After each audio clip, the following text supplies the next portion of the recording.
Yeah, revolutionary greetings, comrades. Welcome for those who are joining us today.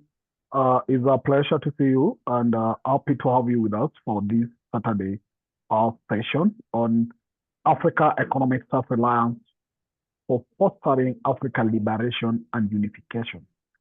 So our intention for economic self-reliance is for the purpose that we can then foster Africa liberation and Africa unification. And you know the essence of economics. I think Krumah says that economic liberation and political liberation go together. Or some have been having their theories that whether you pursue the political liberation first before you come to the economic liberation, but there has been also people who have contrary view that we pursue both at hand. But before we delve deeper into this, permit me to recognize the presence of all of you who have joined us. Greetings to you, Gerard Nunaki from South Africa, Brother also from South Africa, or in South Africa, Sister Chisomo from Malawi, in out there in UK, and Sister Shaza, and all of us are one African. So greetings to all of you, and it's a pleasure and an honor for you to be with us today. Let me hear your voice a bit. Brother also, greetings. Greetings to you too. How are you doing over there?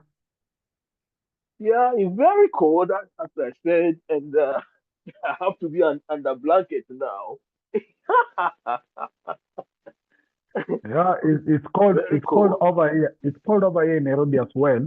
Because we're Are in the you month having Okay. winter of as well? Yeah, Are you we are. having? You see, we are close to the Drakensberg Mountain, just about 30 kilometers to the Drakensberg Mountain. So it's very cold here. Mm. yeah, Yeah, it in looks Nairobi. like this year it was very cold, snowing everywhere.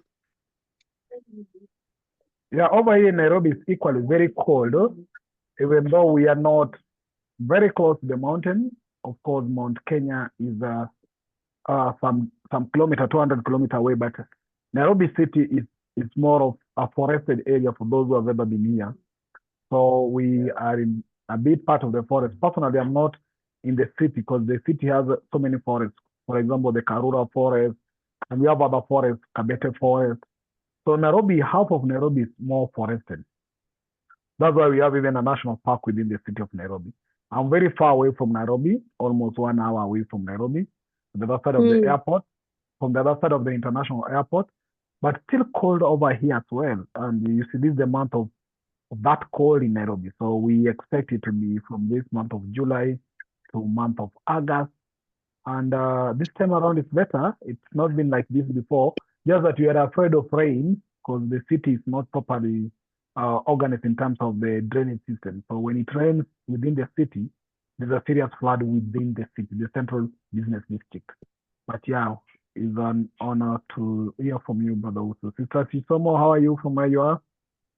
I'm okay. I'm okay. It's equally cold here. It's supposed to be summer, but today it has been sunny. Hopefully, it will be sunny for a few days. Oh, Yeah, okay, but great. it's been cold in Malawi. And I saw lots of snow in Namibia. Wodemaya was there, showing us plenty of snow. Oh, yeah. I saw your video you shared about that. Mm. Okay, great. Sister Shaza, how are you over there? Greetings. I'm very hot over here. You should come to the UK. We're basking in a lot of heat, but I'm enjoying it and I'm well. Thanks. Oh, great. It's good to hear the UK is more heat. The other side of Kisomo in Scott is a bit cold. Yeah, Scotland is Yeah. useless. Okay, Sister Tapua from Zimbabwe. How is Zimbabwe, sister? How are you? I'm great, thank you. And how are you? I'm equally Zimbabwe is fine over okay. here. Is it cold? We're Is it making warm? Is do it with hot? what we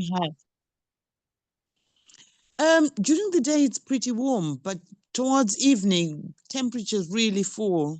So with very low temperatures during the night and early morning. That's interesting as well. Jalanunaki, how are you in South Africa? I know you're in the farm. How is everything over there? Yeah, it's cold, my man, in the southern hemisphere. But I'm fine. Give thanks. Oh, great. Give thanks, Janaki. So, comrade, it seems from the south of Africa, the center of Africa, the east of Africa, and probably outside the other side of Africa, we can confirm that things are okay. I know there's a lot of political turmoil going on. There's a lot of issues moving within the continent up and down, but we thank God that everything is okay from where we are. So welcome once again to our conversation for today. And I know Elder Sam will be joining us. There's a comrade who's also joining us, probably introduce himself once to join us. We are today looking at Africa economic self-reliance. And as I was mentioning a bit, I know Brother Aras will be giving a bit presentation on this. And anybody who would like to speak on this topic extensively, maybe for 10 or 15 minutes, you let me know so that I can give you the opportunity to speak. We will do some level of presentation in this first hour. And the second hour will be coming on a rebuttal a bit and maybe come up with what call to action. What do we think should be done? But as I was sharing a conversation a bit with Brother Osu prior enough to this startup of this meeting, is that when you look at African economic self-reliance, there has been a famous two school of thought. There's one school of thought that believes that we need to seek the political kingdom first so that then we can seek the economic kingdom. But there's also believe that economics and politics are inseparable. So we have to seek both of them together. We must seek economic self-reliance and political self-reliance together. There are those who believe that we must first of all seek economic kingdom, then the political kingdom shall be open to us. And then the conversation again is all around how do you attain economic self-reliance? And the issue is, what do you mean by economic self-reliance in the first place? It means that the continent, and there's been also the question, is that do we talk about Africa in terms of the people of Africa seeking economic self-reliance? Or do you talk about the continent of Africa seeking economic self-reliance? And the critical example that we'll be doing an analysis a bit as even have this conversation is the South African case. Because in the South African case, is a typical more of Africa in, you call it the mixed Africa. So we have some people who are of white origin who believe they are African. And there's the black people in the so-called country, South Africa. Of course, I have seen some petitions, and I will confirm from Brother Raspala or some Mutual Elder that they are trying to change, or they're moving forward to change the name of South Africa to Azania. And if you look at even that Azania, where we are today, there's one community who are the whites who control more resources in the continent. The businesses. I've even been looking at the top 10 rich people in the continent of Africa. You'll have around 2 to 3 people from South Africa, and they're all white. You'll have some 2 to 3 people from Egypt, and you'll have some 2 to 3 people in the north part of Africa, and maybe you'll have 3 people or 2 people in Nigeria, something like that. So basically, even in that top 10 rich people in Africa, the pure black Africans in that setup, if you talk about the people, there'll be around 3 people out of 10. And therefore, what is the picture looking like when you talk of Africa that is economically self-reliant? Because in a situation whereby you look at, for example, South Africa, the rich people in South Africa who are the whites can actually fund South Africa by giving the money to the government. But does it mean that then it will be called Africa is self-reliant? Or does it mean that the economic self-reliance of Africa is tied to economic independence of black Africans in the continent? Because as long as they don't have the mode and the means of production, as long as they don't control the power and the resources, what Amos Wilson writes in his book, The Blueprint for Black Power, as long as they don't control those mechanisms and means for running a country, as long as blacks in South Africa do not have the capital, do not control the capital, do not have the company, do not control the companies, but they're working in those farms, doesn't mean they're self-reliant. But if you look beyond that, let's take it to the state level. If you look at countries, for example, Burkina Faso is trying to use their resources to ensure that they don't seek any loans at all, so that they can fund their resources internally using the development. They can fund the development using the resources they have in their country. Is that type of the Africa we want to look at? take it to the other side of Eritrea. Eritrea is not having any loan of any country. And something silent people don't know about it is that Eritrea has been self-reliant for the longest time possible. Eritrea do not have any military foreign bases. Eritrea do not have loan of anybody called IMF and the rest. And those so-called things. Is that the Africa you want to look at in terms of economic self-reliance? Look again at the countries level in various countries we have. I've been looking at summary a bit in terms of the debt issues, economic debt issues in my country, for example, Kenya. They will tell you that 60% of the debts are domestic debt. When they talk of domestic, who is domestic? Does it mean that then we are able to fund our resources internally as the people of Africa? That we only borrow 40% from the Paris Club, the IMF, the China, and the rest? And what do we do in an extent that there's economic partnership where China is coming in to say that we are going to fund you on this and this? And what are the danger for that? Because sometimes Sankara said, he who feeds you controls you. And if they end up feeding our resources and feeding our development, how is that going to look at? So those are the key parameters we are looking at when we want to discuss in an extensive way the Africa economic self-reliance. We cannot actually underestimate the advantage and the urgency and the need for us to be economically self-reliant. And what does it take for us to be there? Does it really mean that we cannot be self-reliant with different countries? Because one thing I believe that each country in Africa has resources. I was trying to do a summation a bit in terms of the countries, 5 countries that went to America to seek investment, and where the president of Senegal was even asking Trump to come and invest in golfing in Senegal. If you look at the total population of those 5 countries, totaling up to 33 million. 33 million, that's the total population of those countries.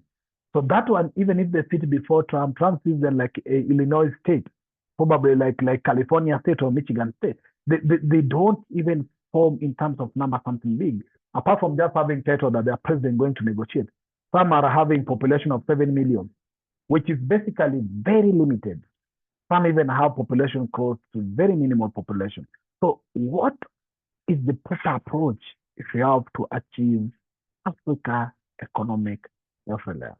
So comrades, this is the conversation we intend to have today. Sorry for taking too much on this, but I was trying to put into perspective the talk and the conversation we have to have today and look at it in a way that what is the way forward? What is the blueprint? What needs to be done? What are the challenges and how do we get there? So you are open enough to have your thoughts the way you want. You can take any direction as long as you speak to economic self-reliance. We allow you and invite you to this conversation today. Once again, comrades, feel most welcome to our conversation. And this is our usual Saturday conversation about the unification of Africa and we've been looking at various topics. Greetings once again, and please feel most welcome. Thank you. At this particular moment, permit me to, first of all, get any reaction from any member who might want to do any reaction, any talk. Then we'll get to our presentation at this particular stage. Anybody want to share something in regards to this? We'll get to our presentation from Brother Anunnaki a bit. I have a presentation in terms of statistical data. Then we will get also presentation from anybody willing. Is there any reaction at the start of this conversation? If there's no reaction, we can get to Anunnaki sharing his thoughts on this first. Then I'll take it to the statistics. Then we move the conversation to an open discussion.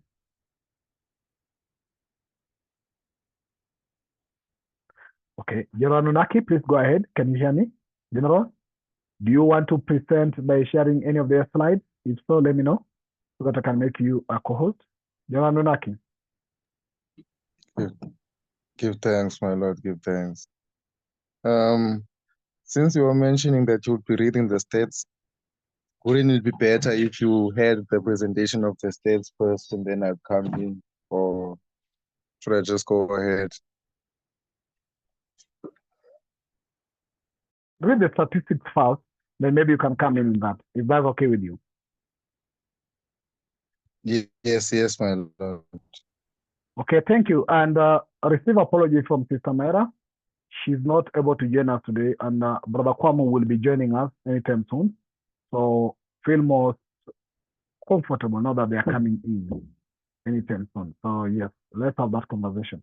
So let me do some little statistical data here I might not be interested too much on what we think as consciousness, but we do analysis from consciousness approach.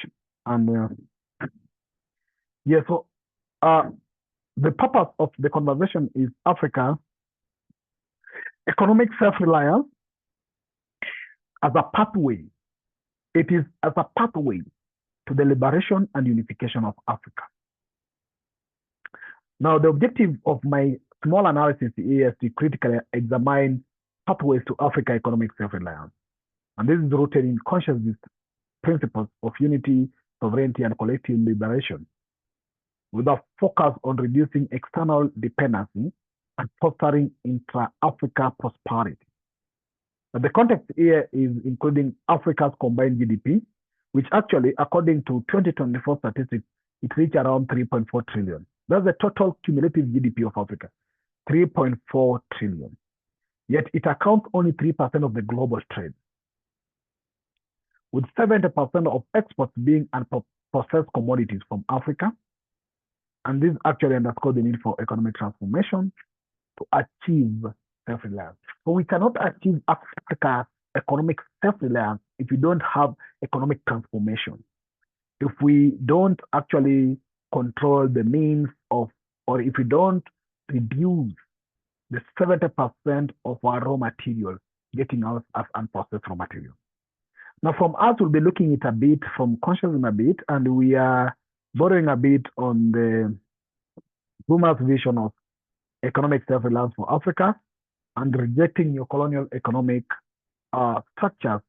You know, neocolonial economic structures, the World Bank and those all other things, IMF and the rest. And we're also wanting to look at how do we prioritize Africa, intra-African trade. In fact, some of you might not be aware of this.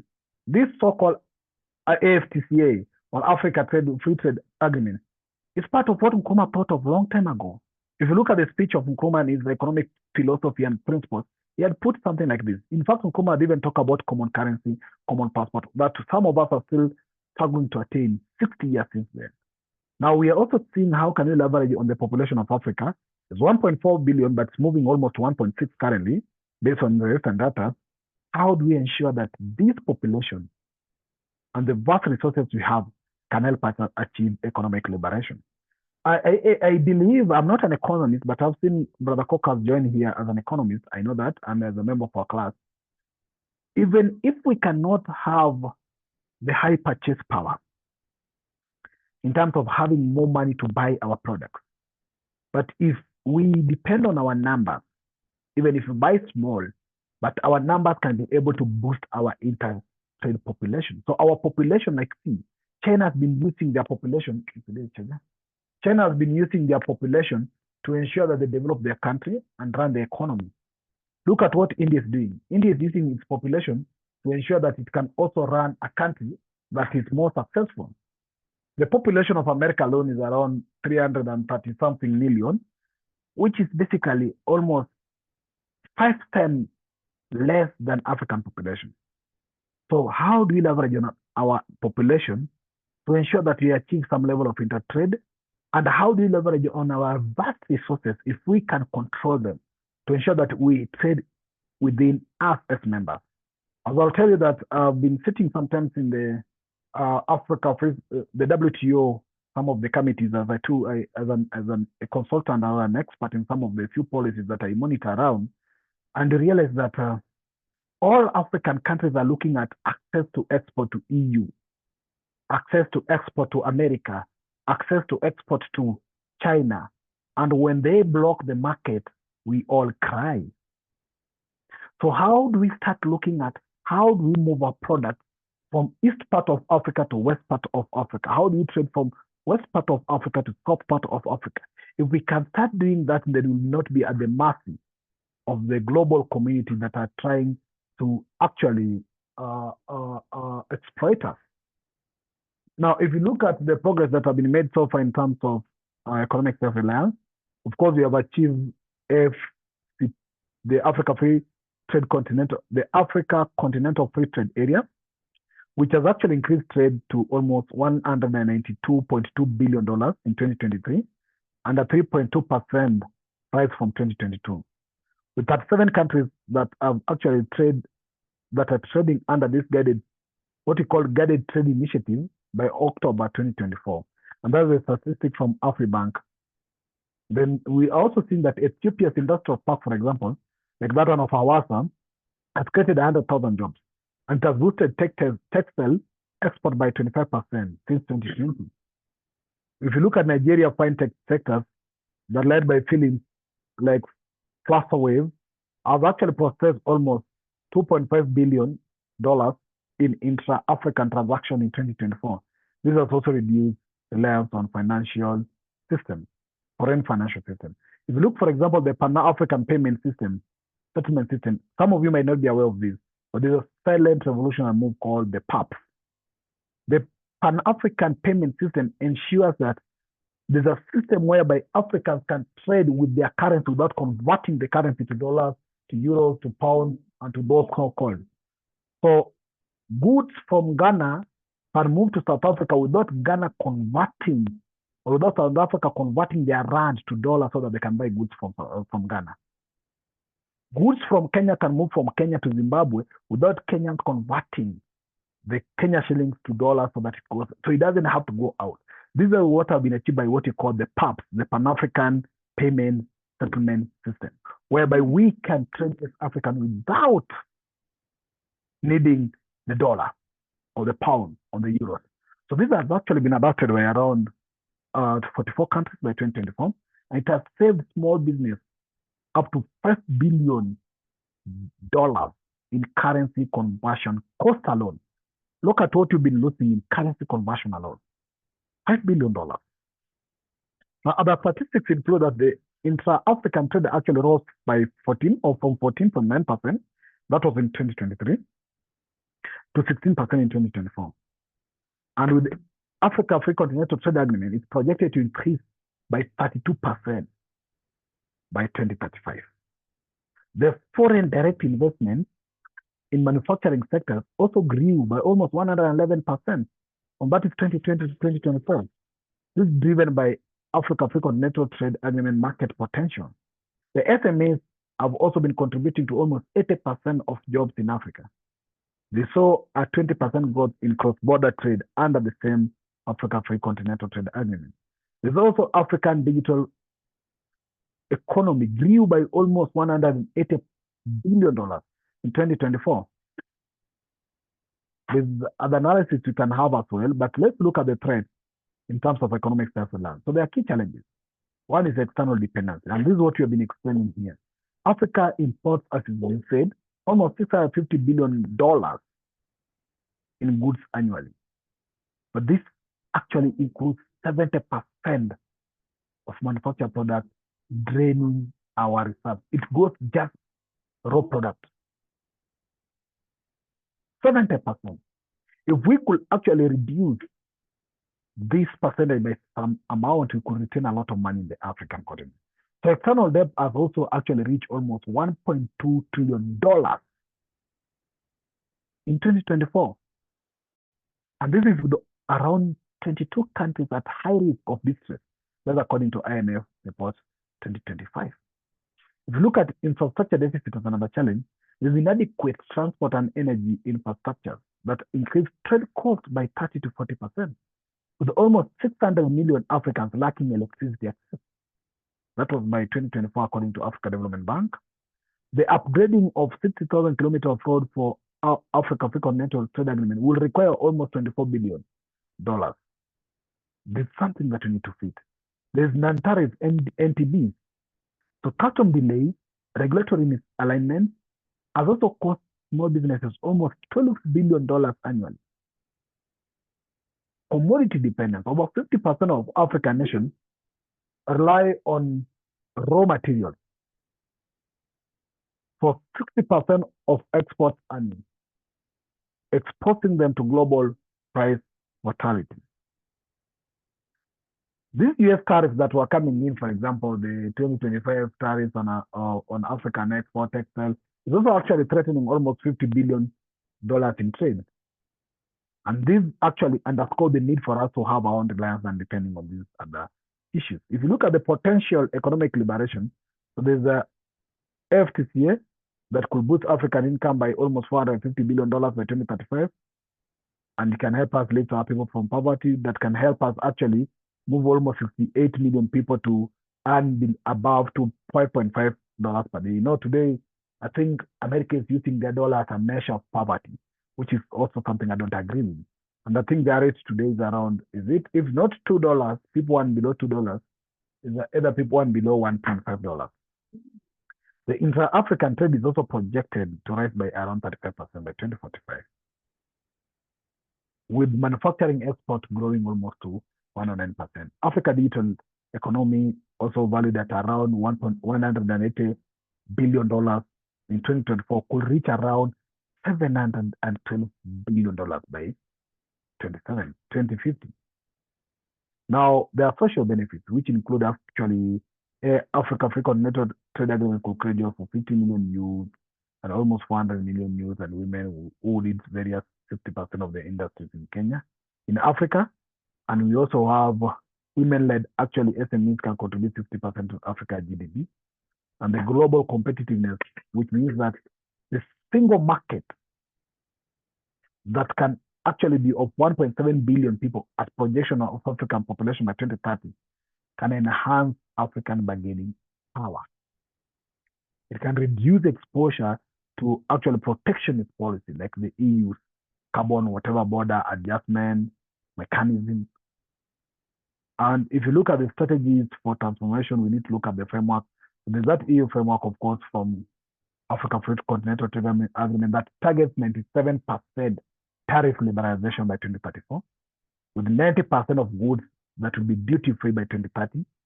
And as of 2025, as we said, around 48 countries have ratified this, but full implementation still lags behind a bit. When you talk of Agenda 2063, the aim for a 29 trillion economy through industrialization can only be possible through inter-African trade. The PAP, the system, is actually reduces trade costs by 50%. This is also another strategy that you can use to transform the continent. So there are some success. For example, we've been saying the Rwanda one has actually exported processed coffee to Ghana, and this has increased trade value by around 20%. There's also South Africa that has shipped refrigerators and machineries to Kenya under the same Africa Free Continental Trade Agreement that has also actually boosted trade by around 15%. There's OCP's fertilizers hub in Nigeria that reduced import reliance by 15%. Then we also have reducing dependency, innovation. So for example, you see the M-Pesa in Kenya. The M-Pesa process, the M-Pesa alone has actually processed $600 million in intra-African trade payments alone. We have issues like solar-powered logistics in Ethiopia that can cut transport and power costs by 20%. So, of course, there are a few things we need to look at. Nkrumah was a believer, of course, industrialization, was a believer of Pan-African unity to establish common markets, and there are directions towards that. There's also a believer of technical training, technical skills, and Nkrumah started so many, if you know, universities around there on that line in Ghana and the rest. So those are a few things we'll talk. We have, of course, our recommendations from our side as a CSG. We are looking at, we need to advocate for FTC a bit. We need to mobilize grassroots movements to ensure 97% and 7% of trade liberalization. We need to foster partnership between the over 1 million Africans out there in diaspora to help us bridge the gap. And we need also to do more in that direction to advocate for so many things that can actually help our trade to go well. So those are a few things we are looking at. The intention of this session was just to give some statistics that then can trigger our conversation. So more of this that is actually reference. But the key questions are very important here. One is, what are the main obstacles to economic self-reliance? And how can we address them? Not as only consciously, but as members of African trade or community of Pan-Africa. And how can African nations create regional industrial hubs to compete globally? And what roles can green technology play in economic self-reliance? And also, how can Africa diaspora contribute expertise and investment on this? And how can FCA align with Nkrumah's vision of a unified Africa to ensure that we actually have independence in terms of continent. So from consciousness level, we might either provide some ideological framework.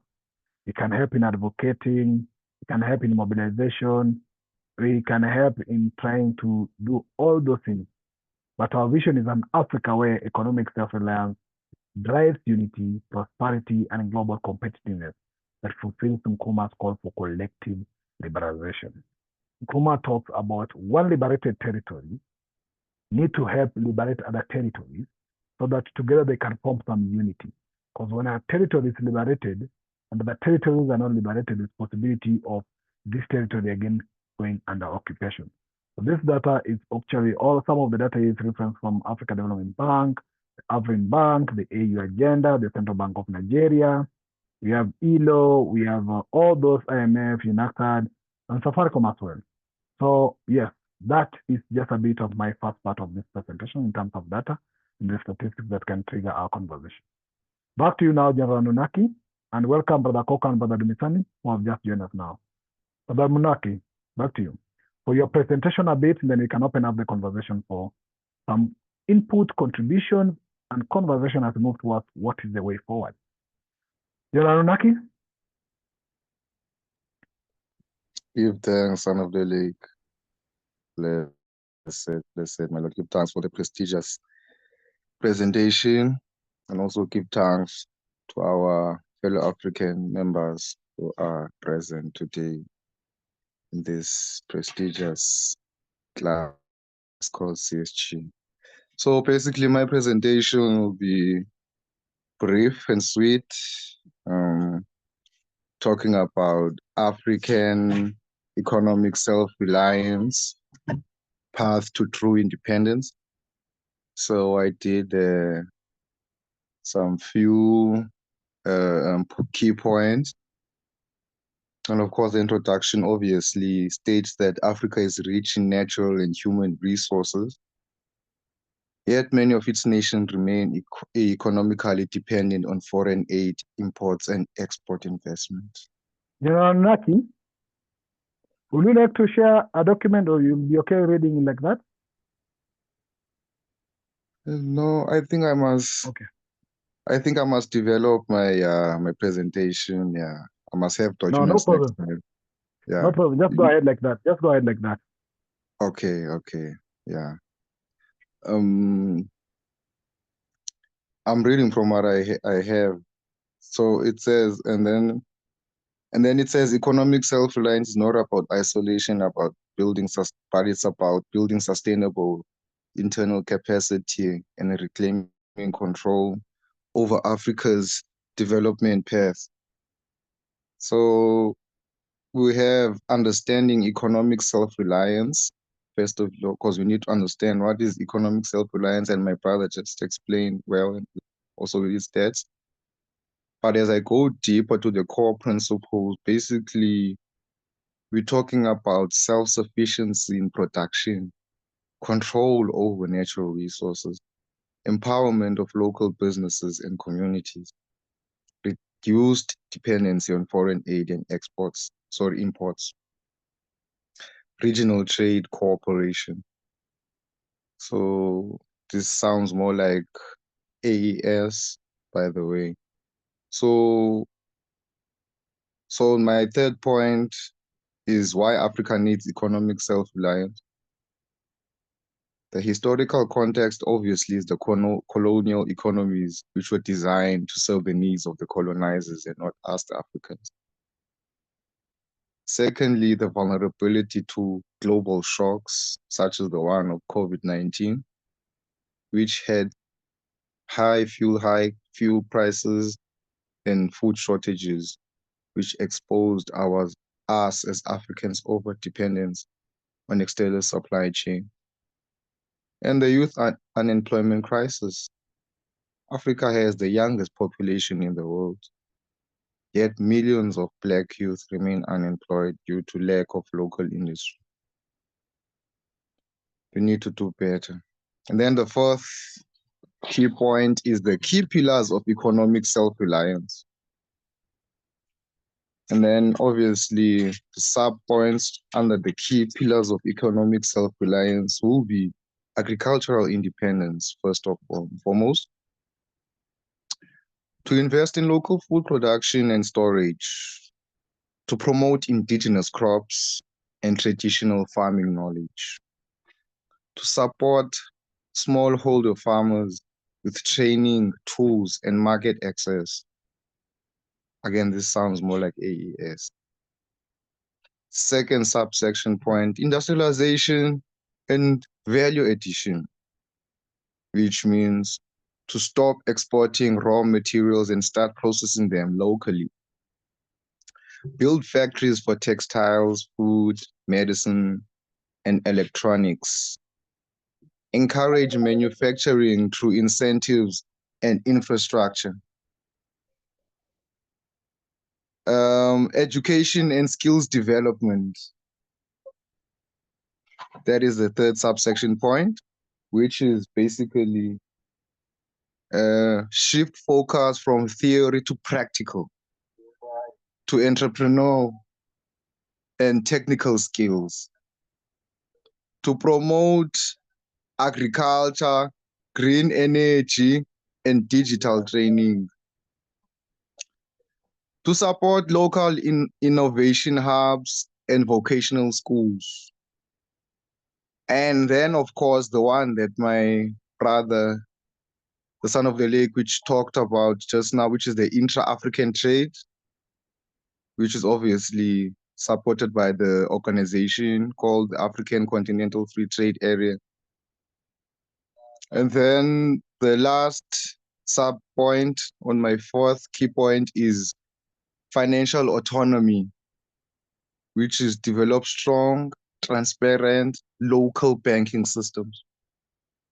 Encourage African investment in African ventures. Create community savings and credit schemes, i.e. stokvels and cooperatives. And my fifth key point is challenges to economic self-reliance, weak institutions and governments, corruption and mismanagement, external debt traps, lack of infrastructure, over-reliance on foreign aid and imported goods.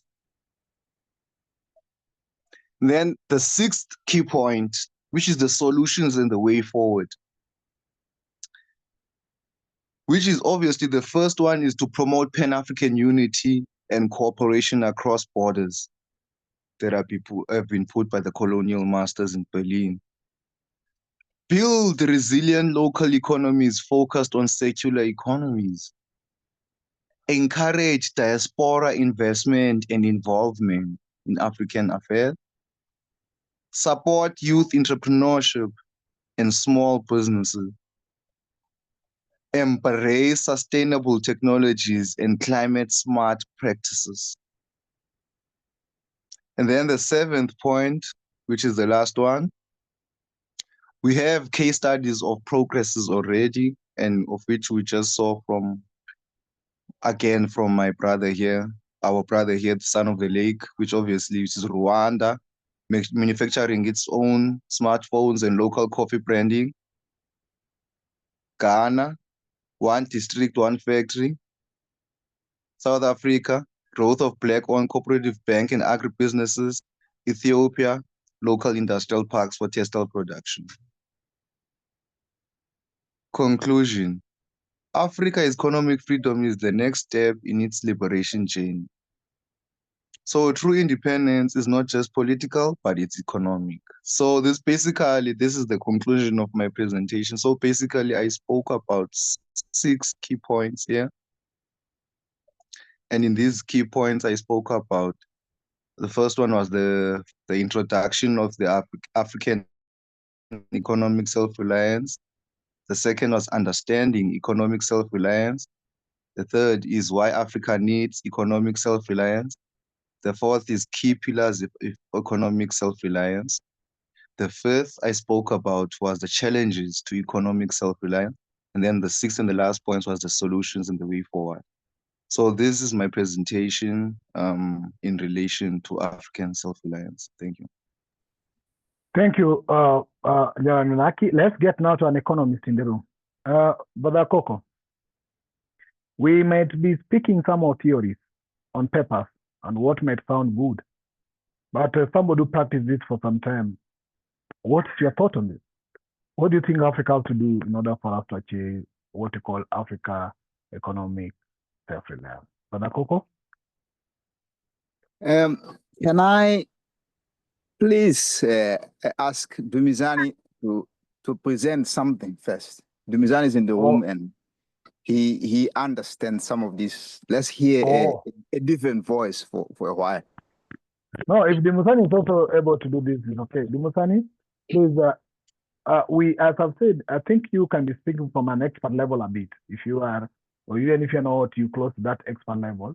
With that, we may speak on theories and politics a bit, but what do you think has to be done for Africa to attain economic self-reliance?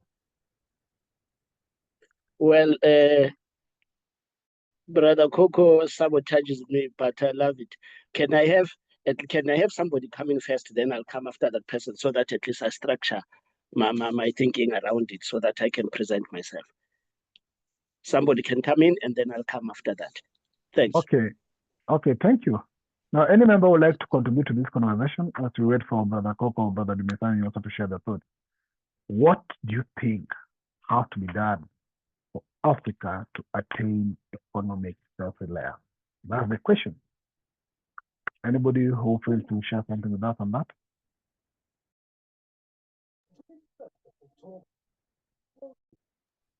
Elder Sam, please go ahead if you wish to share something. Yes, brothers and sisters on the platform, I just want to make a minor contribution. First, my observation is what General Alanaki has presented would have been more valuable to us, especially if it was visual. It would have helped us a lot.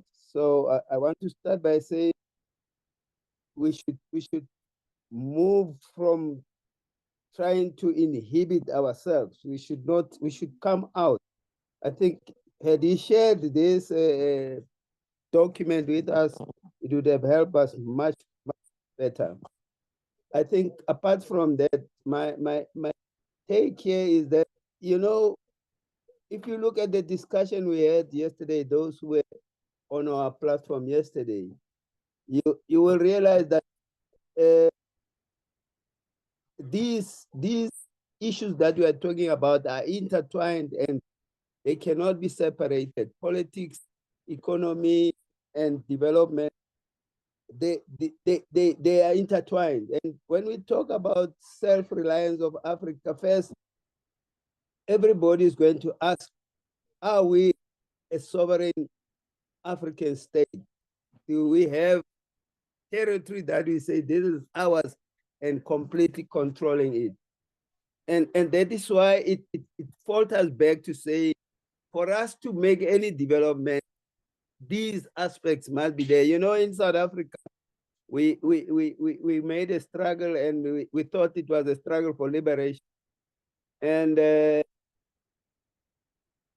the colonizers who had left their representatives in the form of apartheid gave us what they called political freedoms.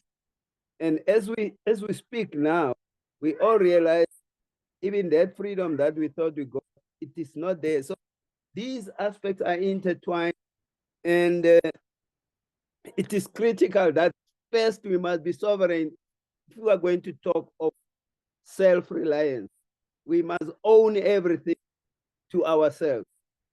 So from the study we had yesterday, you can see that most of us, our economies are tied to our former colonial masters. Everything that we have, you know, if you talk of South Africa, they will tell you BMW, Nissan, all these Ford are producing vehicles in South Africa, but those are not South African indigenous economic activities. They are basically America, Germany, and whoever that are producing those cars in South Africa. South Africa's own car, I'm yet to hear or see that. Yes, we had companies like ISCO, Iron and Steel companies, but they were still tied. The most production we're doing was going externally to our master. The same thing, the only company that I can say South Africa came up with it was the Sasol, the synthetic oil gas production that they came with under apartheid. That one you can say solidly was a South African company that came directly from South Africa, and it is now trading with other external partners. But in general, we lack that aspect of indigenous ownership of this means of production, producing those commodities that we want to first for our self-satisfaction. For us to be saying we are self-reliant, it is we must satisfy all our needs and wants. And then we can talk that, especially doing this by our own means, not depending on any external forces. So Africa, if we talk the continent, it means Africa must first be a one homogeneous state that then can center inside and use all the resources. All the raw materials that we have, they are taken outside the country, they are processed outside the country, and they only come back to us after we have to buy them with exorbitant prices because we are dependent on our former colonies. Thanks. Thank you, Elder Sam. Thank you so much. Brother Coco, Dumisani, let me know when you're ready. Sister Tapua, let's go back to you. Sister Tapua. Thank you. I think what I'm going to ask is so that the discussion doesn't leave some of us behind, because this is an area that I'm learning in the process as I'm hearing, because I haven't consolidated some of the ideas that I have. They're a bit scattered. But for me, as an ordinary person, and I'm saying this on behalf of the African mass of people, because if we're going to talk about self-reliance of Africa, my question is, how would this look in an ordinary person's life? Because that's how we need to measure this. Because if we're going to look at self-reliance and define self-reliance in a capitalist system, which we know exploits a certain part of its society for the advantage of others, what then do we mean by self-reliance? I've put these questions in the chat. Are countries like America, UK, etc. self-reliant? In other words, who is self-reliant? Does this system, which, for example, for the UK, where there is 5% of the population owning most of the wealth, indicate that they're self-reliant? So for me, the word self-reliant, especially when it is used against Africa and pointing at that we are not self-reliant, is one of those words that's used to put us down, so that we run around in circles trying to be self-reliant, when in actual fact, those countries that are self-reliant have people living outside, homeless, have people who are working on gig jobs, have people who are barely living on the breadline. So what are we talking about when we're saying we need to be self-reliant?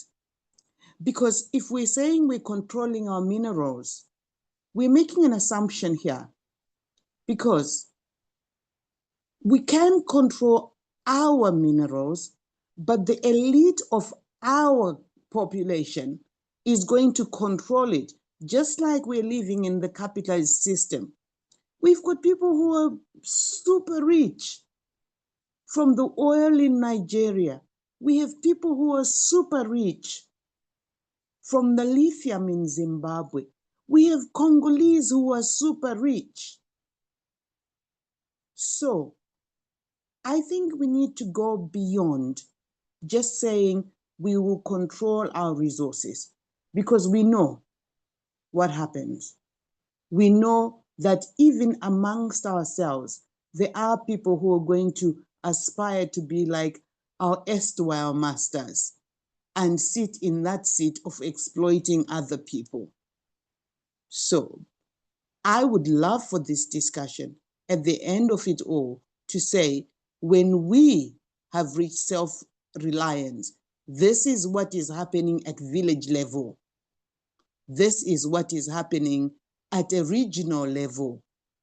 Not just, because sometimes I'm bamboozled by all these statistics and all these big figures. But when I look at the people in my street and I look at the child walking to school barefoot, I begin to think, okay, UK has, what you call them, the shops where the people who are desperate go and beg for food and be told that they can get help here, there, and everywhere. Is that self-reliant? Food banks. Stop there for now. Brother Dumizani. Yeah, if I can come in. Thank you so much. Please come in at the climax of what Sister Tapo is raising.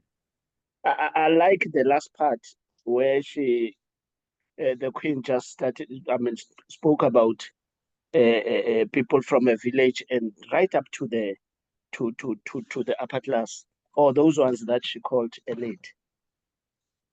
I'll take a slightly different turn when looking at self-reliance, but obviously the areas that we tend to talk about is the social, where we're talking about how we as society look at things, the politics that we believe, most of us, that even in Pan-African and whatever thinking, that politics, we see it as at the heart of things, and the economy, definitely where I'll be talking about a little bit. But starting with maybe the thinking, because we should be getting, I believe, we should be getting our thinking correct. The colonizers and everybody else who did all the damage that they did, they sort of tilted our thinking. Well, I'll bring in capitalists in that instead of working as a community now, unfortunately, which is what the Queen had just said, we don't see ourselves gravitating as a community, but instead more into competition.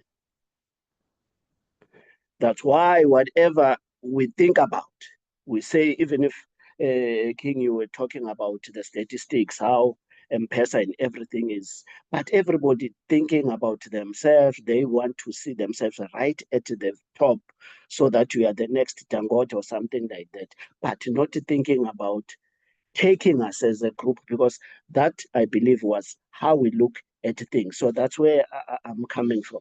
So from an educational point of view, I think this TVET polytechnics becomes important for us, because that's where the skills set and the skills base resides.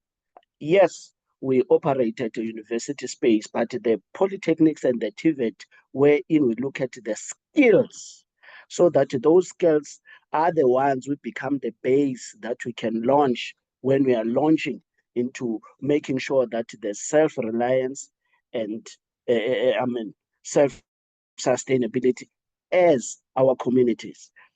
Yes, we may talk about Africa broadly, but I believe if we concretize and cement ourselves at communities with the small businesses and SMMEs, whatever happens, even if the economy at the very top is affected, if the base is solid, that there's no movement, because it can fall, but it will come to that point wherein the community supports it. But if we find that there's no strong base, When it falls from the top, the economy and everything, then it's difficult to sustain when we talk about self-reliance. But if we have strengthened our self-communities right at the bottom, however it falls, it will reach that ceiling that will have cemented as that community or the people.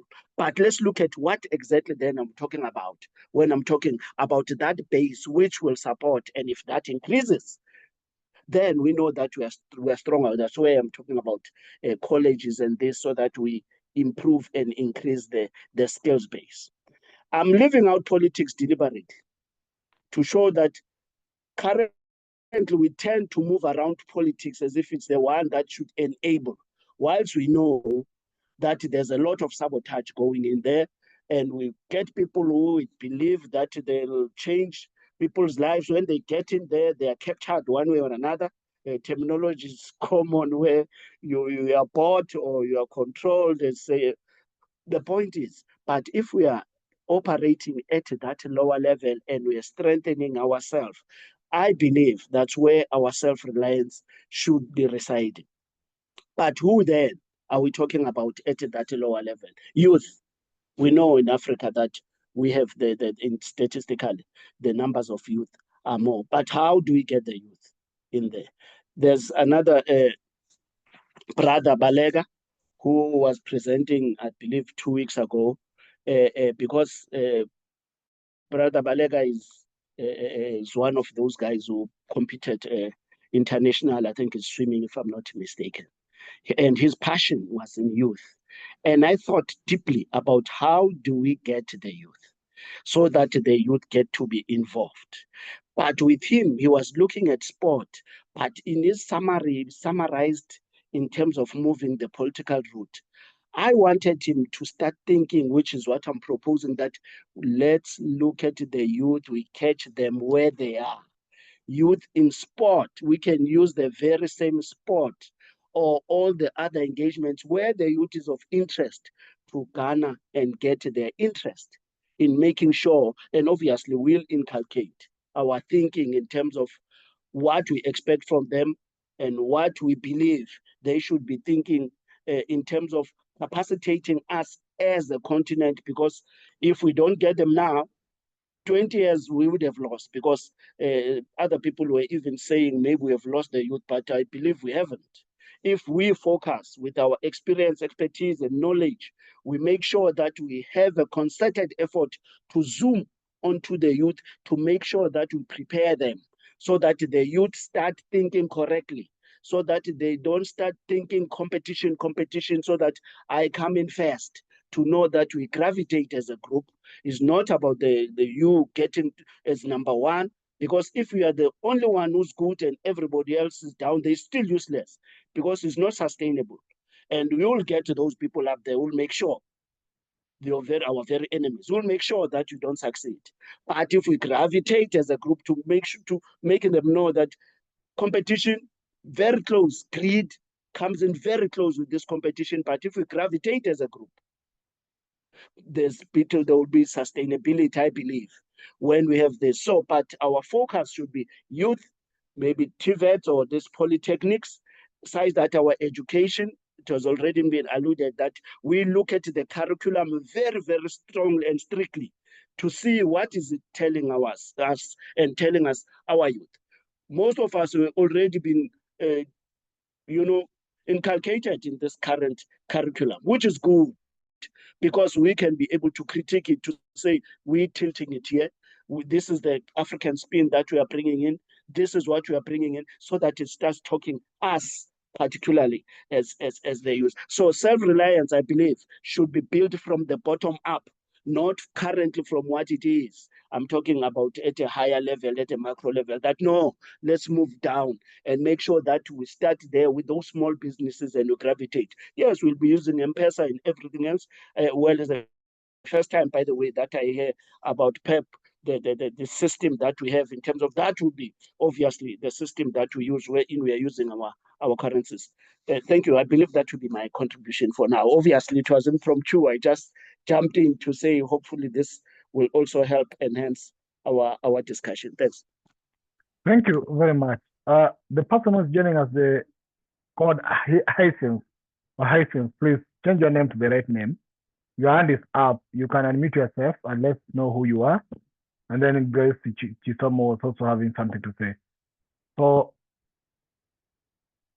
okay, Brother Coco will have to come in as well. Hyacinth, your hand is up. Okay, Brother Coco, please follow up with also the questions that Tata Paul was raising. What Brother Dimisani has said, and as an economic expert, the question is still whether or what do we mean by self-reliance and how do we attain it? Brother Coco? Thank you. Thank you, Chair.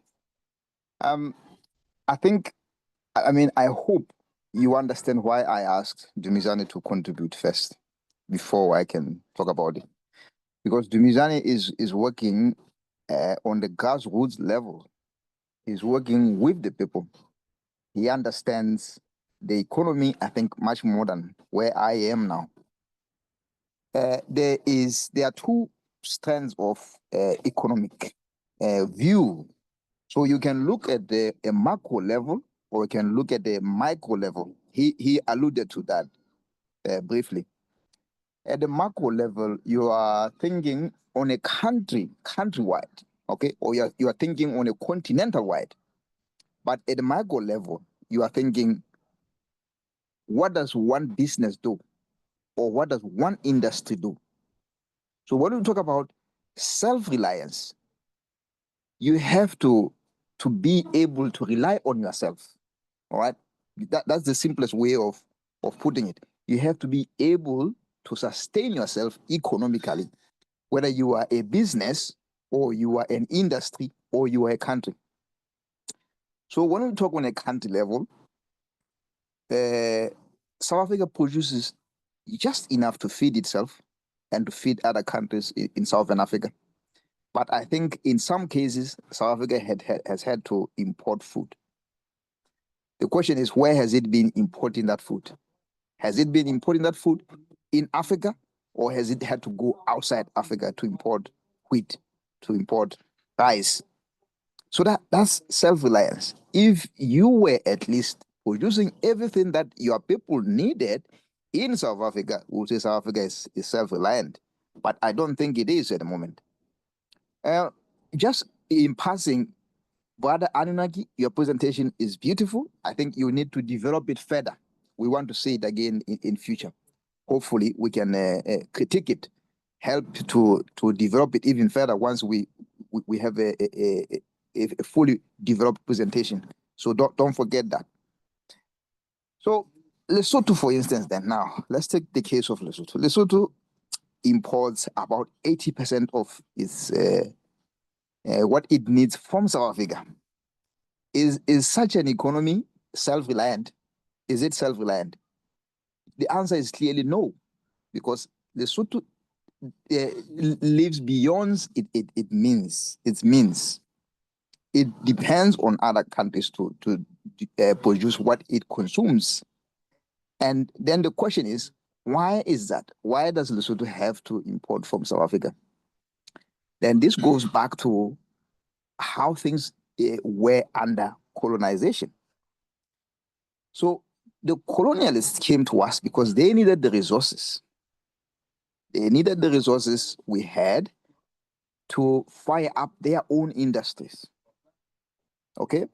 That's when economies went global at that time.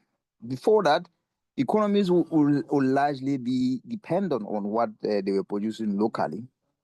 But to go faster, to go, to look for markets outside, you also need to go faster. You need to have more raw materials.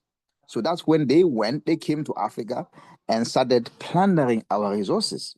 And by plundering those resources, it enabled them to create industries that depended on some of those growth industries that were pushing their economies. So this is the model that we as Africans have not been able to master. We have continued to be just the input into their production process.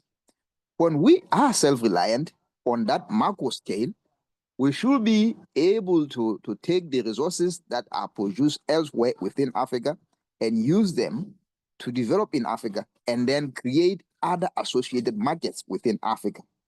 But that hasn't happened. And that I still see it as a huge ask for the Africans.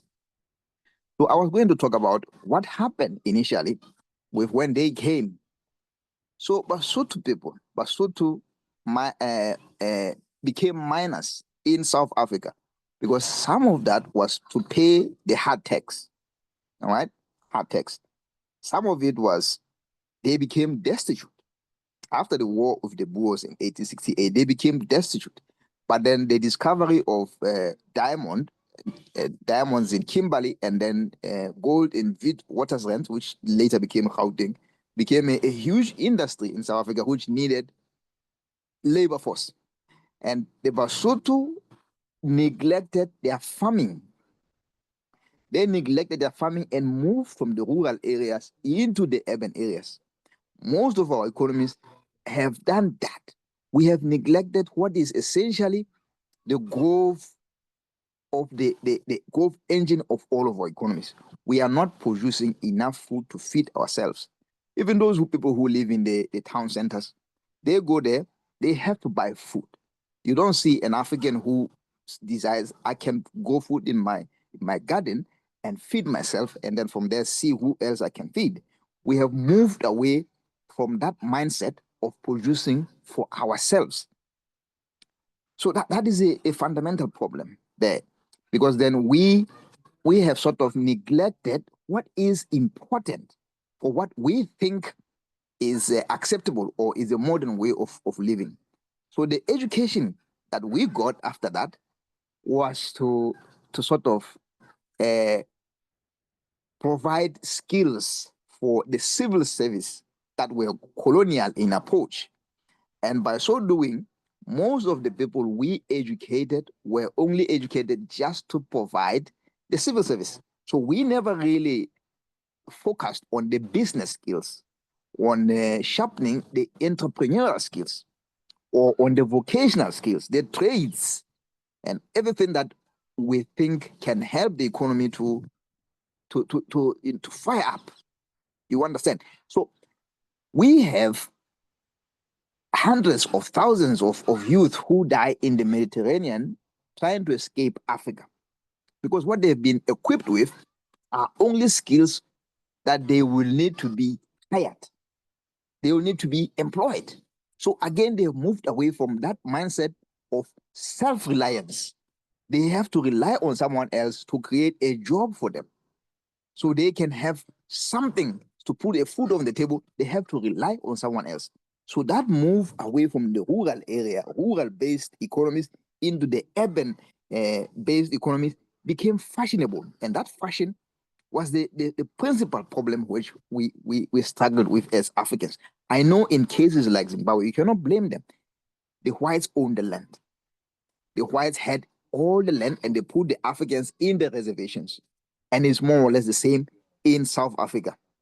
But in other countries, we don't have an excuse. Our excuse is that we follow the fashion. We have lands that are fallow in Lesotho, lands that are fallow in other African countries where we can actually produce food to feed ourselves.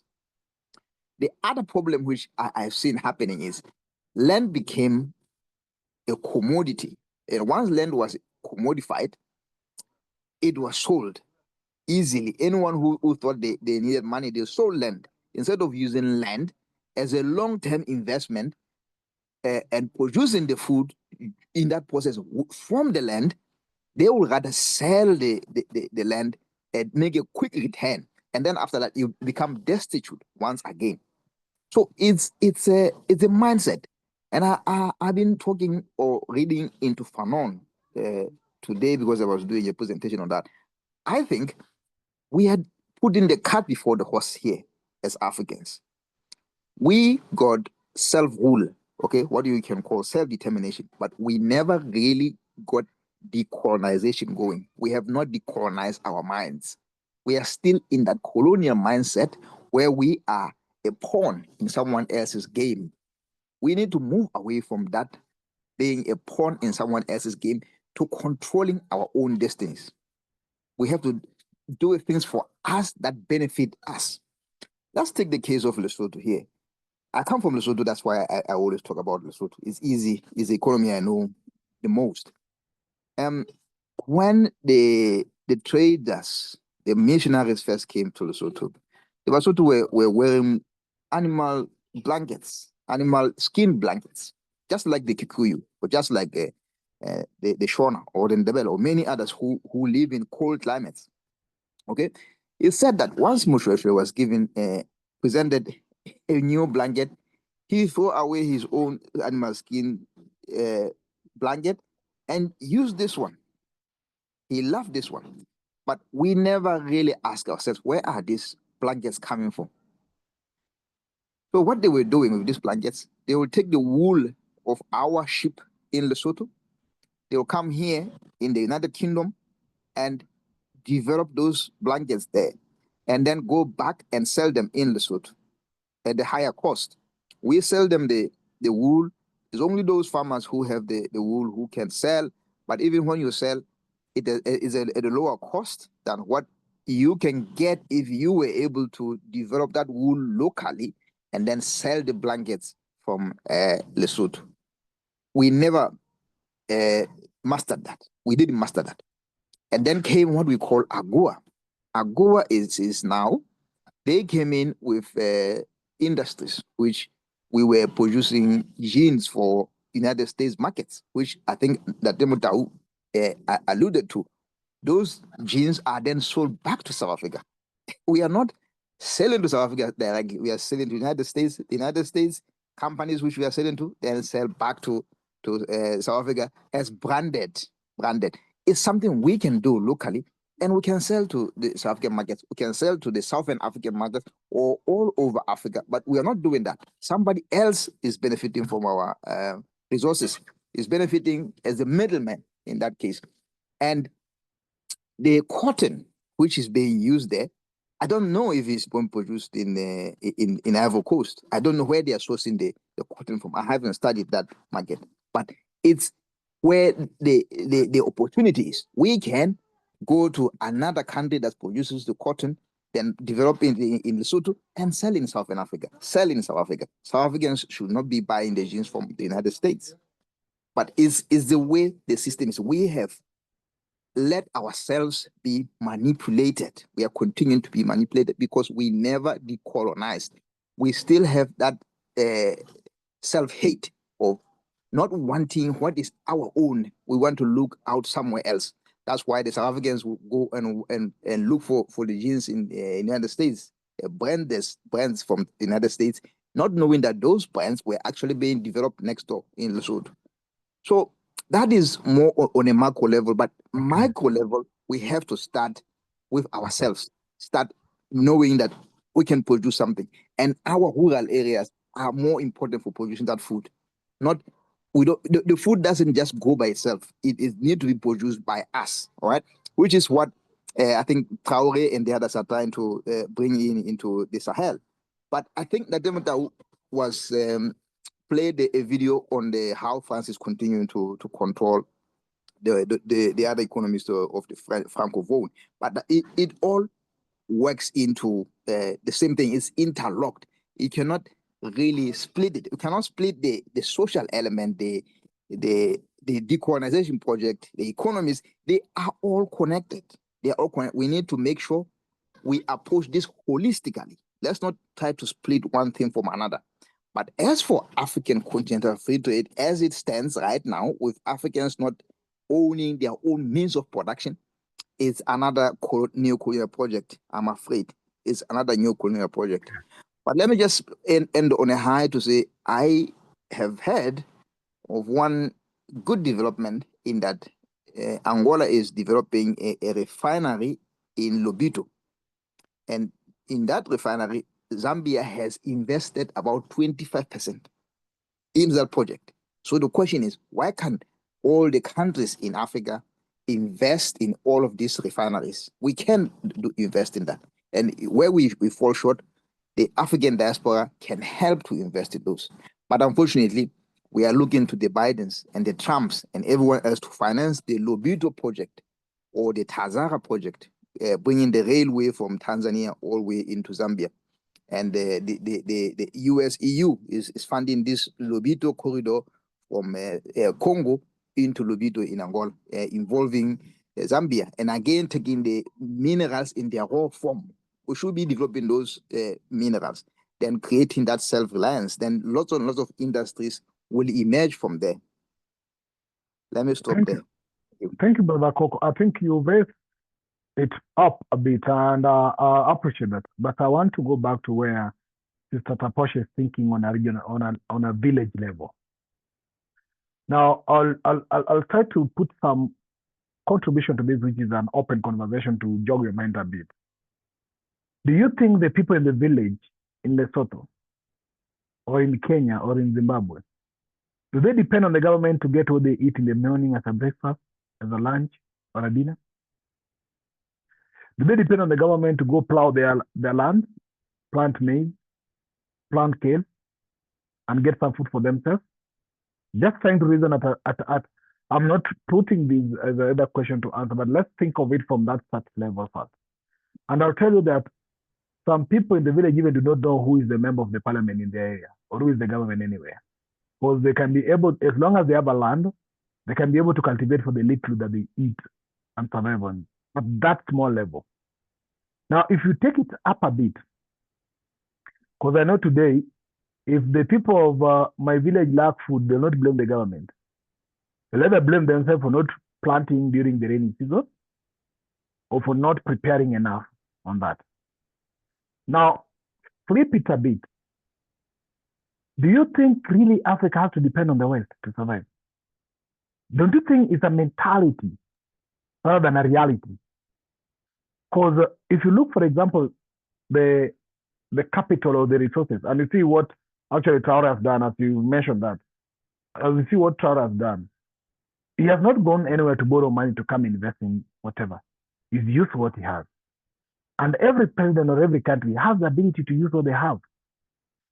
But then, you fail to use your minerals to develop yourself.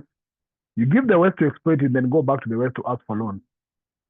And they're saying, you know, if you don't get loan, you're not going to do anything. You're going to die. The third element is, did really Europe, the West, or the East stop depending on Africa? Back then it was written how Europe underdeveloped Africa, or how Africa developed Europe. Did Africa stop developing Europe? For example, as I've told you, I sometimes engage in various committees and where I look at the trade issues in terms of agricultural products and the trade balances between what the so-called WTO thing. Do you think, where do America get the coffee they drink? Where did the Europe get the flour they give their girlfriends and their wives and their relatives? Where actually do they get the food they eat? It's from Africa. And then the question pegs to what Sister Kapua was asking at again, is that, do we really have a self-reliant economy in the world? Because even if you look at the American economy, they go produce their products where? In China. Is where the industries are lying, in China. The industries of America purely are in China. The food that America eats is purely from Africa. The meat from Botswana, the coffee, the cocoa, the tea from Kenya, and the rest of the whatever is what they used. And in fact, the so-called developed countries have nothing developed apart from depending on what they get from the so-called developing countries. And it's their time to call them developing. Again, if you look at the continent, we've mentioned South African case. Those people who own those companies, where do they owe their allegiance to? Is it not in the West? The people are mining in Congo today. Why are they coming here to mine? To depend on their battery. The birds in France cannot lighten if there's no mineral from West Africa. We've been finding their energy for years in, years out. In fact, to an extent that even the currency of what is in the West is taken to a France so that the France can use it and then they borrow it. That very lowest level possible. You take even my money, leave alone my resources, my money I collect into your reserve, and I have to come back and borrow it if I have to use it. But of course, there's a saying in Swahili that kidole kimoja akiui chawa. One finger cannot kill, whether you want to call it a cockroach or whatever. And the question comes back to Ubuntu thing. If one finger cannot kill a cockroach or whatever you want to call it, can there be one person who can be totally self-reliant? Or does it mean that we have to depend on one another? And if you look at it, can then the brothers and the sisters that form up so-called Africa in their so-called states, can't they depend on each other to be fully reliant? And of course, you can mention in terms of technology, with the West is a bit advanced and we say Africa depend on them. Because apart from technology, what else do you think Africa will need from the West? The clothes that they take the raw material from Lesotho and go make them in America so that the Lesotho people can put on the jeans. And they forget that even them, they can't put on the jeans if there's no Lesotho in the first place. If Lesotho don't give them the materials, even America would be walking naked. But now, because now they take the resources to make jeans in America, and when they send it to the Lesotho people say, we cannot stop second-hand clothes because if we stop, we'll not have any clothes. And yet they have the sisal, yet they have the cotton, yet they have everything else that can make them make their clothes. It has been tested in some countries. They're making their own fabrics. They're making their own clothes without depending on anything on the West. Or do you want to say that maybe we depend on the vehicles so that that's the one thing we depend on the West, so that if we don't depend on them, we'll not be driving. But where do they get their lithium? Where do they get their batteries that run their vehicles? In Africa. So if they don't get the lithium in Africa, will their vehicle run? Of course, they'll say maybe they have advanced technology in terms of electricity and power system. Which part of the world that has ability to generate even geothermal power more than Africa? Let alone even solar power with the climate we have in the Saharan desert and the rest. Then is this requires what you call re-education of Africans and the mental liberalization to see that we are not dependent on anyone and someone is dependent on us, and we are able to depend on ourselves if we only think straight on what we have and make use of what you have. That's my little input to this. Does Mr. Tapua come in? Thank you. Thank you very much, my brother, because that's where I was trying to go. To have us rethink what self-reliance is. Before the colonial system came in, were we self-reliant? What does self-reliant mean at an individual level? You've got a roof over your head, you feed your children, you have transport, you have health, you have any of these other extras. Self-reliance then means, for a country, can Zimbabwe help its people to provide housing, food, health, and so on from their resources, from Zimbabwe's resources? That's being self-reliant. What that then means is, if we have a lot of lithium and we think maybe if we got some diamonds, we could go to Botswana, exchange, and then improve our people's lives. Because I think that's where we need to go. We need to go the Ubuntu way, that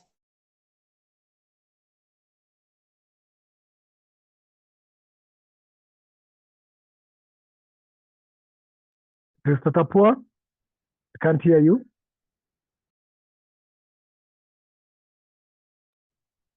Can anyone hear Mr. Tapua?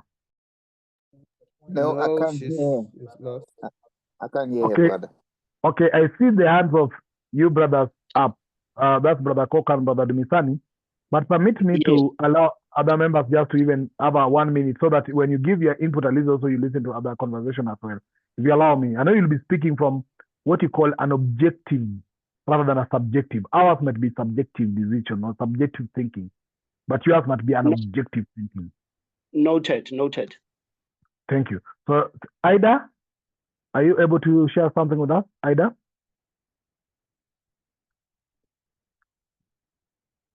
Ida? Okay. Then let's get to Sorry about Sister that. Grace. Sister Tapua, we lost you, but I'll allow you to come back later. Just for me clear the That's list, okay. then I'll allow you to come That's back. okay. Okay. Yeah. Let me go back down. So, Sister Shaza, do you have anything you want to contribute to this conversation? And then Sister Grace as well, Brother Osu, and Ida. Any of you want to contribute something to this conversation? Let me know first so that we don't lock you out. Brother Osu? Brother Ojo has contributed significantly in the chat. So can he come in, please, and say that to us? Yeah, thank you. I Brother will, Osu, please go ahead. I will be very brief here once I've already put some things on the chat. You see, in fact, I've done a lot of studies.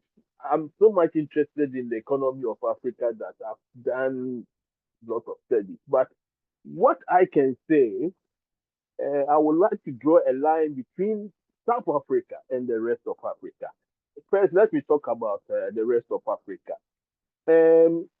From my studies, what I have seen is putting the cart before the horse, right from independence.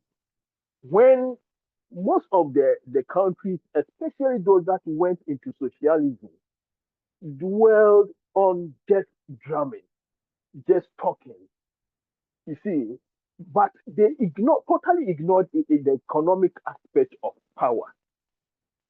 I mean, Zambia, what is the name? The first Zambia president, what is his name? Can I have Kaunda? Kaunda, Nyerere. I mean, the rest, many of them were socialists because of Nkrumah influence those days. But they fell short in that. While Nkrumah, I mean, drove on the two wings of economics and then political power. But the followers actually went on one side, only politics, which has actually created a lot. In fact, one time, I don't know if there's anybody from Zambia, I read somewhere that Zambia, even before independence, were on the path of going into space. I mean, where are all those things? You see, where are all those things? You see, so it came from how we shifted to look at political power as the end in itself.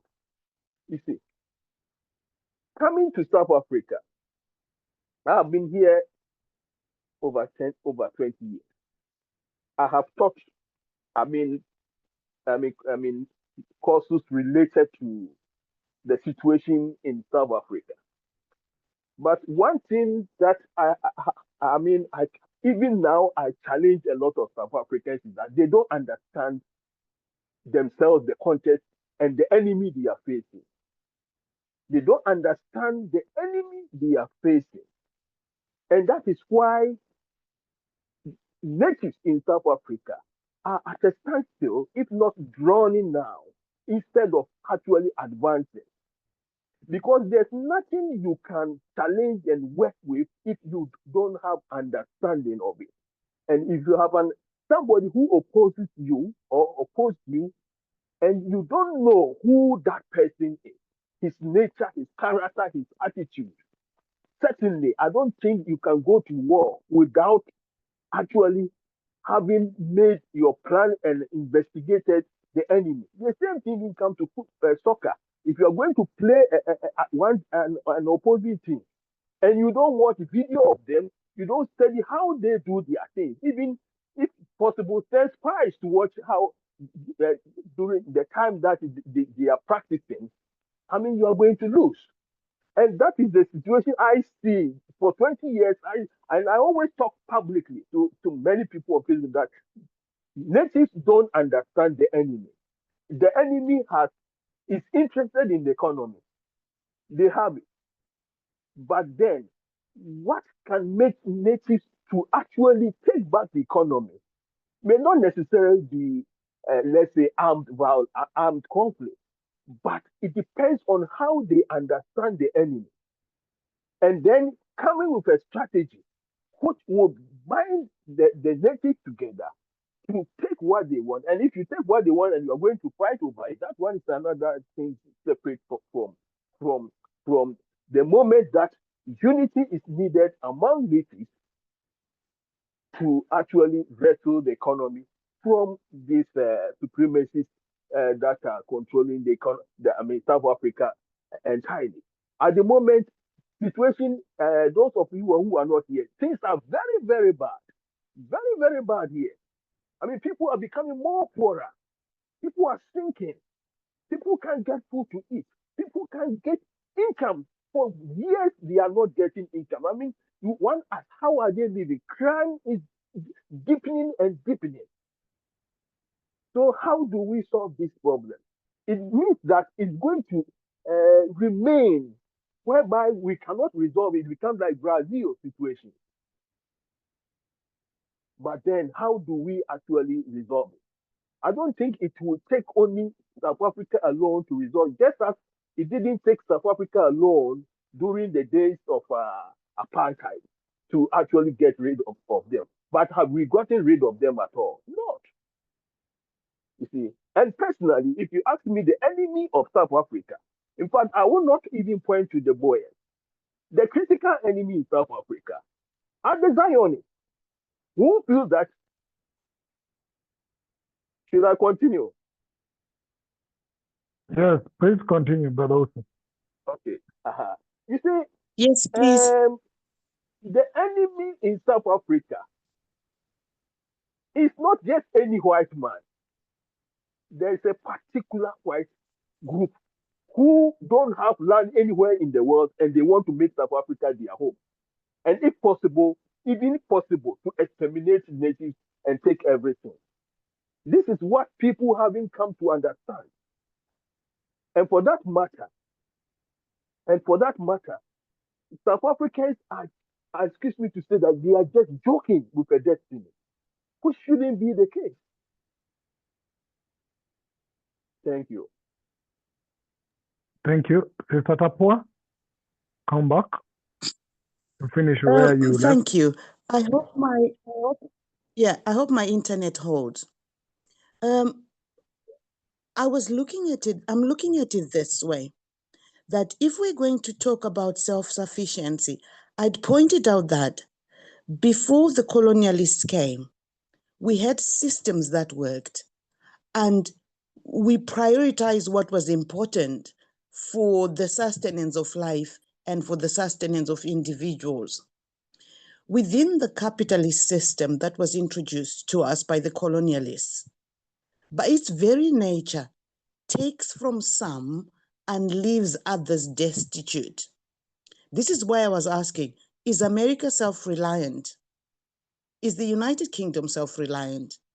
They have poverty-stricken people, they have homeless people, they have people who are struggling. They found a way of throwing some nuggets at their population so that there is a buy-in of them against us, as it were, whites against blacks. What I'm thinking is, we've been educated by the West. We need to understand how their systems work, and we need to identify how those systems do not fit our aspirations as an African people. They do not fit Ubuntu. Because I'm thinking, I've always said, my friends know of this, that if I became the president of this country, I'd shut the place down. Because the way our people look after themselves, like my brother was saying, Pigbin, we are self-reliant in the village. We don't even know who the government is. If our government is going to help us move in terms of developing technologically and all these other advances that we can't give ourselves at an individual level, we've got to pay attention, because we celebrated our independence and trusted the elite to do the right thing of Ubuntu to look after everybody else so that we look after each other. What is going to happen is we're going to take charge of our resources. And by take charge of our resources, we're saying they're in black hands. But we're also saying they're Black people who are not Black at heart. They don't have Ubuntu at heart. This is why we've ended up with leadership in Africa today that steals from the African banks in Switzerland for the benefit of the West. So when we're talking about self-sufficiency, I was saying we need to make sure that Zimbabwe or Africa at large is looking after its own people, feeding its own people, because the plot has been, we've been, to enslave us even more, we've been charged with growing cash crops, tobacco, cotton, and very little food. I was shocked to the extent at which our food is coming from Ukraine, because they want to make sure that our food does not come from us, so that they've got something to claim on us, so that they can get the minerals from us. What we need to do is, let's tell our people to grow food. Let's not be convinced by these guys who are saying grow tobacco to sell so that our I don't know what figures you use, what language economists use. But this economy, the whole world economy, is capitalist. It is skewed against Africans and against the African way of life. If we went back to looking after ourselves, growing our own food, looking after our own children, and not aspiring to have what the West has, because we know how the West has acquired those things. They stole them. If we're going to be at the same level as them, we must steal from someone. And even then, they stole, but they're not looking after their people. Should we steal from someone and still fail to look after our people? What I'm saying is we must refuse the system totally. Let's just make sure we have housing for our people. Because at independence, we thought the shanty towns are going to go. They're not. They've grown. We thought that there would be redistribution of land in Zimbabwe. There isn't. We're still in the reserves that we were, and we're talking about self-sufficiency. I think we need to refocus. We need to come up with an African solution.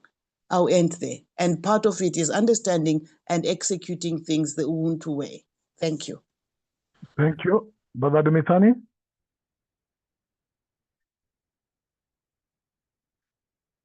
Oh, thank Brother, you. Thank you so much. Thank you so much. So sorry, we are having around 12 minutes to go. So if you make it brief a bit, as we wrap up, and then allow other members who also want to wrap up to come in. But yes, please go ahead, Brother Dumisani. yeah, thank you. Earlier on, I said maybe at a higher level, at a macro level, yes, we can talk continent, but we can even talk macro at a country level.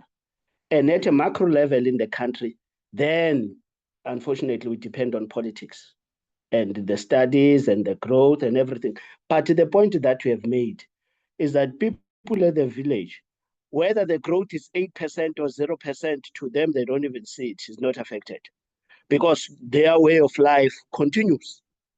When we bring in the self-reliance part of it, that I believe that we should be moving down at a micro level, where in businesses, bartering and this, then when we have it at that very level, then self-reliance, I believe, comes in. I'll make an example with Zimbabwe quickly.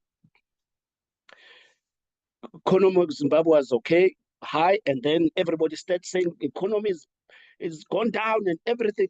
But what had happened, obviously, we know that it was sabotage, because Britain and their friends made sure that things get to be bad. But it went down to a level wherein it couldn't go beyond a certain level where it was sustained by Black business. Let's talk South Africa a bit. I'm South African.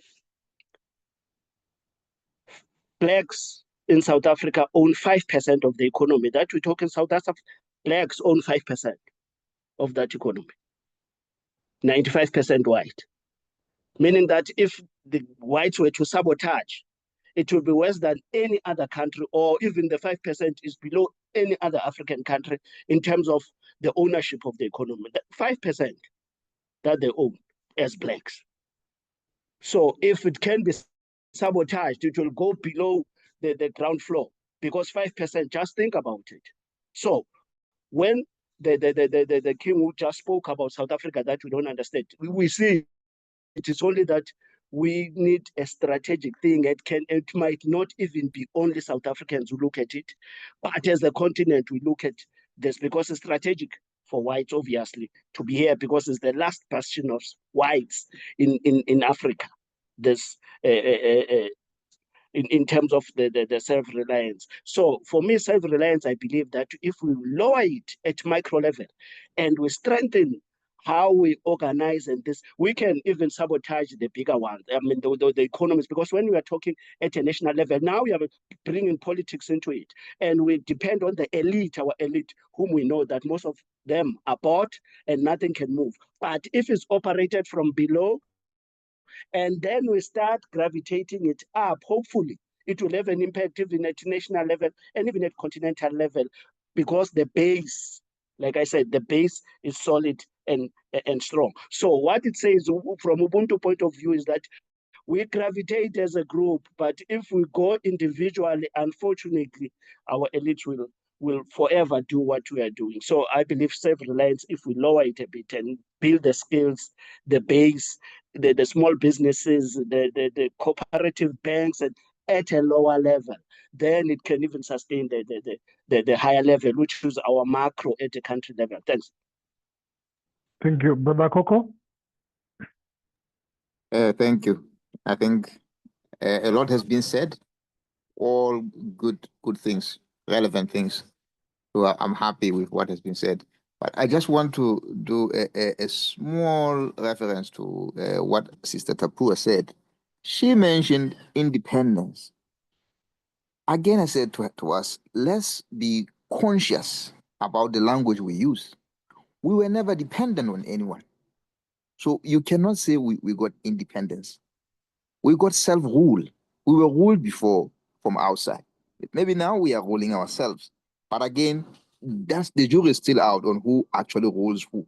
But independence, that language we need to be careful of using, because we were never dependent on anyone. Even now, we are not dependent on anyone. So there was a question you were asking about the Americans. The Americans don't care about anyone. It's the corporates or the capitalists. That's where imperialism is at its best. They don't care about anyone.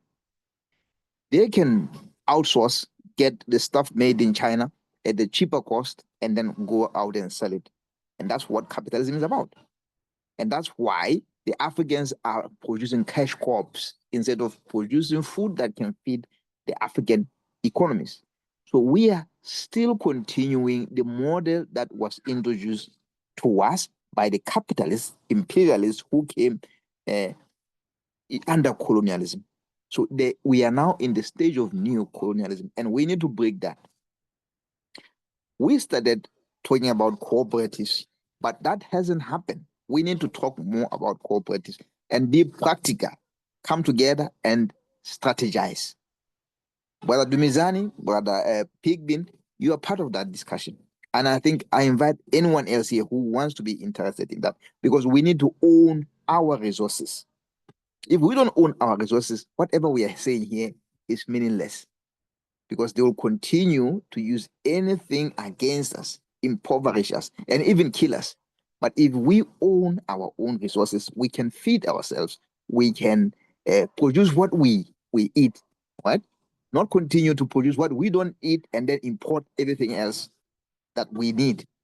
I think, Sister Tapua, you wanted the word exports or foreign exchange. This is the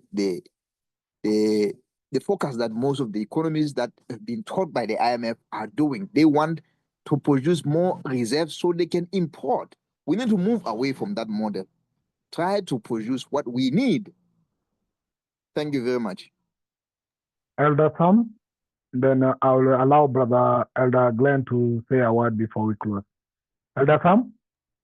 Thank you. Thank you, brothers and sisters. I want to say, Sister Tapua, I think you put everything to the correct perspective according to me. The only thing that we need to bring in here, our countries as we are currently are unable to do exactly what Sister Tapua is saying because they have agreed to be enslaved by the colonial masters. We are all indebted as we speak. They were calculating today, since President Ramaphosa came into power, South Africa has borrowed close to $200 billion through the IMF. And this is less than 10 years of his rule in South Africa. So, and remember, in South Africa, we even accepted the debts that were created by apartheid. So if you take all that, unless we have a Traore in South Africa that says, to hell with IMF, to hell with everybody, we are South Africans who are going this way. But that one also, the difficulty is South Africa cannot be an island. You will need all its neighbors, in particular for Africa to stand and say no and claim all what colonialism has plundered us. Then we are able to do that. What the essence of self-reliance is that we mustn't go begging or we mustn't go and ask for loans or anything. We can be doing everything, whether it's bartering or what, but on the basis of being our own self-determinants, not anybody determining anything for us. Thank you. Elder Glenn, please have even say something to the conversation, Elder.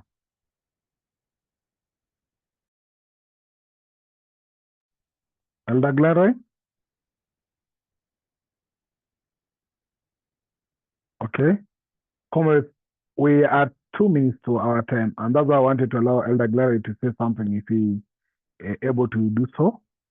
And maybe if then anybody who wants to say something in a minute, I can allow you so that we end in the next other minute. Okay. So, comrades, I think this conversation has put some things into context, things we had not imagined that could take this direction. One, we are coming out of this conversation by redefining what is self-reliance economically. And it's becoming very clear to us that indeed even those who call themselves self-reliant are not. And it's also coming very clearly that we Africans can be self-reliant because we have the greatest thing for production, which is the land, with the resources, with the population, and all maybe we need is the leadership that must focus on what is essential. And the citizens that must work hard to ensure that they don't depend out. It's very shameful, as some have put into context, that Africa can get food from Ukraine, from deserts like Israel, a donation. So I think we were talking of Africa self-reliance, but it's very possible that Africa is actually self-reliant, only if it can think in that direction. So I want to thank you all for this conversation. We don't always extend beyond this. And I want to have it as a takeaway to all of us that you feel challenged and what is your responsibility at personal level. Because even it starts by a simple thing. I even self-reliant in terms of food. If today you don't have money, will you survive? Will you eat? Will you feed your family?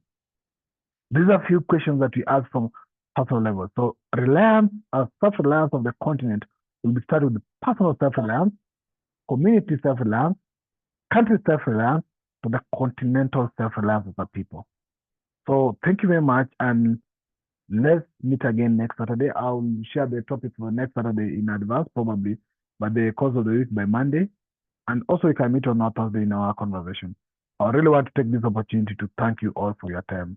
And may you have a blessed evening to you all. Thank you. Thank you very much, my brother. Thank you, you. everybody. Thank you, and Blessings, everybody blessings. enjoy. Have a Bye. pleasant weekend.